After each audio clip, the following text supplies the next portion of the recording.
very good morning to all. A very happy Independence Day. A 78th Happy Independence Day.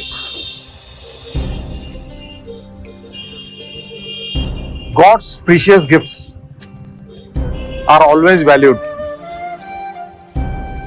How do we value? By thanking God. For an example to be given, ನಮಗೆ ಮಕ್ಕಳಿದ್ದಾರೆ, ಅದು ದೇವರದ್ದು ದೊಡ್ಡ gift. ಅದು ನಮ್ಮ ಕಡೆ ಒಂದು asset ಇದೆ, property ಇದೆ, ದೇವ್ರು ಕೊಟ್ಟಿರೋ ಒಂದು ಪ್ರೀಶಿಯಸ್ ಗಿಫ್ಟ್ಸ್. ಹೆಲ್ತ್ ಇದೆ, ಪ್ರೀಶಿಯಸ್ ಗಿಫ್ಟ್.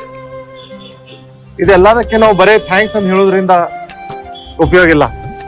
ಥ್ಯಾಂಕ್ಸ್ ಯಾವಾಗ ಹೇಳ್ತಾರೆ ಜನ? ನಾವು ಯಾರಿಗೋ ಒಂದು ಕಪಲ್ ಇದ್ದಾರೆ, ಅವ್ರಿಗೆ ಮಕ್ಕಳಿದ್ದಾರೆ, ಅವ್ರಿಗೆ ಥ್ಯಾಂಕ್ಸ್ ಯಾವಾಗ ಹೇಳ್ತಾರೆ? ಅವರು ಆ ಮಕ್ಕಳ ಸಲುವಾಗಿ ಅವ್ರು ಪರಿಶ್ರಮ ಪಡಬೇಕು, ಅವ್ರಿಗೆ ಏನೇನು ಟ್ರೈನಿಂಗ್ ಮಾಡಬೇಕು, ಅವ್ರ ಸೆಕ್ಯೂರಿಟಿ, ಅವ್ರ ಬೇಸಿಕ್ಸ್ ಇದೆಲ್ಲ ನಾವು ಕೊಡ್ಬೇಕು. ಅದಾದ ನಂತರ ದೇವ್ರಿಗೆ ನಾವು ಥ್ಯಾಂಕ್ಸ್ ಅಂತ ಹೇಳ್ತೀವಿ. ಯಾವಾಗ್ಲೂ ನೋಡಿ, ಯಾವುದೇ ಒಂದು ಪ್ರೀಶಿಯಸ್ ಗಿಫ್ಟ್ ದೇವ್ರು ನಮ್ಗೆ ಕೊಡ್ತಾನ, ಅದರ ಜೊತೆಗೆ ರೆಸ್ಪಾನ್ಸಿಬಿಲಿಟಿ ಬರುತ್ತೆ. ಮಕ್ಕಳು ಬರ್ತಾ ಇದ್ದಾರೆ, ಮಕ್ಕಳಿಗೆ ಅವ್ರು ನಾವು ನೋಡ್ಕೋಬೇಕು ಸರಿಯಾಗಿ, ಅದ್ರ ಜೊತೆ ಜಿಮ್ಮೆದಾರಿ ಬರುತ್ತೆ. ಇದೇ ತರ ಇಂಡಿಪೆಂಡೆನ್ಸ್ ಡೇನು ನಮಗ್ ದೇವರಿಂದ ಕೊಟ್ಟಿರೋ ಒಂದು ಪ್ರೀಶಿಯಸ್ ಗಾಡ್ಸ್ ಗಿಫ್ಟ್.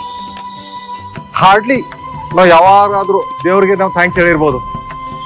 ಏನೋ ಅದು ನಾನು 1947 ಇದ್ದವರು ಯಾರು ನೋಡಿದ್ದಾರೆ ಅವ್ರಿಗೆ ಅದು ಥ್ಯಾಂಕ್ಸ್ ಅನ್ಸಿರ್ಬೇಕು, ಅವ್ರು ಅಂತಿರ್ಬೇಕು. ನಮಗ್ ಅನ್ಸೇ ಇಲ್ಲ ಅದು. ಸೊ ಎದಕ್ಕೆ ಅನ್ನಿಸ್ತಾ ಇಲ್ಲ ಅಂದ್ರೆ ಅದರ ನಮಗೆ ಇಂಪಾರ್ಟೆನ್ಸ್ ಗೊತ್ತಾಗಿಲ್ಲ. ಎದಕ್ಕಂದ್ರೆ ನಾವು ವಿಜುವಲೈಸ್ ಮಾಡ್ಲಿಕ್ಕೆ ಸಾಧ್ಯ ಇಲ್ಲ ನಮಗೆ. ಸಪೋಸ್ ಇವತ್ತು ಬ್ರಿಟಿಷರ್ ಇದ್ರು, ಯಾವುದೇ ಒಂದು ನಮ್ಮ ಪ್ರೋಗ್ರಾಮ್ ನಡೀತಾ ಇತ್ತಂದ್ರೆ ಈ ರೀತಿ ನಮಗೆ ನಿಂತ್ಕೊಂಡು ನಮ್ಗಾಗಿ ಅನ್ನೋದು ಇರ್ತಿದ್ದಿಲ್ಲ. ಎಲ್ಲೋ ಒಂದು 4th ಲೈನ್ದಲ್ಲಿ 5th ಲೈನ್ದಲ್ಲಿ ಬ್ಯಾಕ್ ಬೆಂಚರ್ ಆಗಿ ಉಳಿದ್ಬಿಡ್ತಿದ್ವಿ ನಾವು. ಇದು ಒಂದು ದೇವರಿಂದ ಸಿಕ್ಕಿರೋ ನಮಗೆ ಪ್ರೀಶಿಯಸ್ ಗಿಫ್ಟ್, ಇಂಡಿಪೆಂಡೆನ್ಸ್.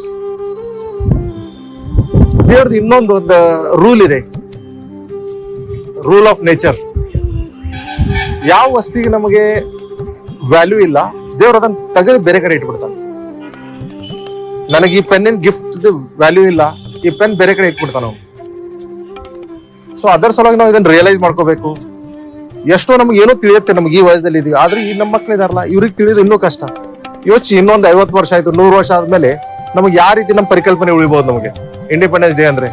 ಯಾವ ರೀತಿ ನಾವು ಒಂದು 15 ಆಗಸ್ಟ್ ಇದೊಂದು ದಿನ ಬಿಟ್ರೆ ಮತ್ತೊಂದು ನಾವು ರಿಯಲೈಸ್ ಇದ್ರ ಬಗ್ಗೆ ಮಾಡ್ಕೊಳ್ಳಲ್ಲ. ಸೊ ಅದ್ರ ಬಗ್ಗೆ ಮಾತಾಡೋಣ. ಮತ್ತೊಂದೇನಿದೆ, ಇಂಡಿಪೆಂಡೆನ್ಸ್ ಡೇ ಇದರ ಮೀನಿಂಗ್, ಇಂಡಿಪೆಂಡೆನ್ಸ್ ಮೀನಿಂಗ್ ಯಾವಾಗ್ಲೂ ಚೇಂಜ್ ಆಗ್ತಾ ಇರುತ್ತೆ. 1947 ಏನಿತ್ತು ಇಂಡಿಪೆಂಡೆನ್ಸ್ ಅಂದ್ರೆ ಬ್ರಿಟಿಷರಿಗೆ ಉಳಿಸೋದು, ನಮ್ಮ ದೇಶ ಇದು ನಾವೇ ನೋಡ್ಕೊಳ್ಳೋಣ, ಇದು ಇತ್ತು. ಇವತ್ತಿದು ಇನ್ನೂ ಚೇಂಜ್ ಆಗಿದೆ. ಇವಾಗ ಇನ್ನು ಏನಿಲ್ಪ ಇವತ್ತೇನ್ ಮಾಡ್ಬೇಕು ನಾವು ಅನ್ನೋದಿಲ್ಲ. ಇವತ್ತೇನ್ ಮಾಡ್ಬೇಕು ನಾವು ಅದರ ಸಲುವಾಗಿ, ಈ ದೇಶ ಬೆಳೆಯುವ ಸಲುವಾಗಿ ನಾವು ಯಾವ ತರ ನಾವು ಡೆವಲಪ್ಮೆಂಟ್ ತರಬೇಕು. ಡೆವಲಪ್ಮೆಂಟ್ ಎದಕ್ಕೆ ಅಂತಾರೆ? ಇವತ್ತೇನ್ ಡೆವಲಪ್ಮೆಂಟ್ ಅಂತೀವಿ, 100 ವರ್ಷ ನಂತರ ಡೆವಲಪ್ಮೆಂಟ್ ಅಂತೀವಿ, ಚೇಂಜ್ ಇರುತ್ತೆ. UP ಬಿಹಾರದಲ್ಲಿ ಡೆವಲಪ್ಮೆಂಟ್ ಎದಕ್ಕೆ ಅನ್ಬೇಕು, ಇಲ್ಲಿ ಡೆವಲಪ್ಮೆಂಟ್ ಎದಕ್ಕೆ ಅನ್ಬೇಕು, ಚೇಂಜ್ ಇದೆ. ಇದೇ ಬೆಂಗಳೂರಲ್ಲಿ ಹೋಗಿ ಯಾರಾದ್ರೂ ಬರೀ ರೋಡ್ ಕನ್ಸ್ಟ್ರಕ್ಷನ್ ಮಾಡ್ತೀನಿ ನಾನು ಡೆವಲಪ್ಮೆಂಟ್ ತಂದೆ ಅಂದ್ರೆ ನಡೆಯಲ್ಲ. ಡೆವಲಪ್ಮೆಂಟ್ ಎಲ್ಲ ಕಡೆ ಯಾವಾಗ್ಲೂ ಟೈಮ್ ಪ್ರಕಾರ ಚೇಂಜ್ ಆಗ್ತಾ ಇರುತ್ತೆ. ಆ ತರದ ಡೆವಲಪ್ಮೆಂಟ್ ಬಗ್ಗೆ ನಾವು ಯೋಚಿಸಬೇಕು. ಸ್ಪೆಷಲಿ ನಮ್ ಜನರೇಷನ್, ನೆಕ್ಸ್ಟ್ ಜನರೇಷನ್, ನಮ್ ಮಕ್ಕಳಿದ್ದಾರೆ, ನಮ್ ಸ್ಟೂಡೆಂಟ್ಸ್ ಇದ್ದಾರೆ, ಇವ್ರ ಸಲುವಾಗಿ ನಾವು ಕಮ್ಯುನಿಕೇಟ್ ಮಾಡಬೇಕು. ಇಷ್ಟೊಂದು ಈಸಿ ಇಲ್ಲ ಅದು ಕನ್ಸೆಪ್ಟ್, ಅದು ಅಥವಾ ಡಿಮಿನಿಷ್ ಆಗ್ತಾ ಇರೋದು ಕನ್ಸೆಪ್ಟ್ ಇದೆ ಇದು.